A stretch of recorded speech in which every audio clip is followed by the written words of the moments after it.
En vérité, voilà l'erreur faite par l'arbitre du match Sénégal contre la Côte d'Ivoire. Voilà une terrible faute de Sadio Mané sur Sangaré qui mérite un carton rouge dans tous les championnats. Et là, l'arbitre lui met un jaune parce que c'est Sadio Mané en face.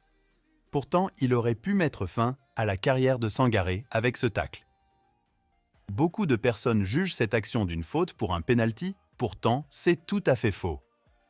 Regardez, Ismaël Sarr part de plus de 40 mètres à la surface du gardien et qui perd l'équilibre.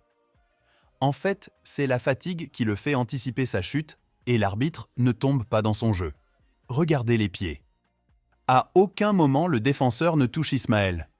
Il chute bien avant et provoque un contact qui n'aura pas lieu, d'où la tombée du défenseur ivoirien. En réalité, quand un défenseur fait une faute, il commence lui-même à jouer les innocents, mais là, il est lui-même surpris.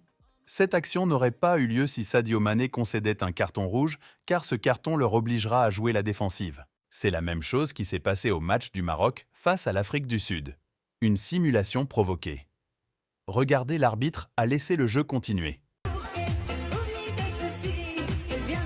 Enfin, voici l'action que d'autres trouvent un hors-jeu, et pourtant non. Voici la passe de Sébastien Haller qui glisse au pied de Christian Kouamé pour arriver à Nicolas Pepe, provoquant un penalty. Essayons de voir de plus près. Au moment où la balle glisse au pied de Christian, Pepe n'était pas en hors-jeu, mais sur la même ligne et avec quelques millimètres de tolérance d'hors-jeu.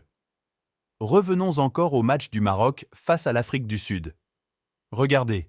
Et ça, personne n'en parle, pourtant cette tolérance d'hors-jeu saute à l'œil. Ensuite, but accordé. Soyons vigilants car d'autres essayent d'une manière ou d'une autre de boycotter cette CAN 2023.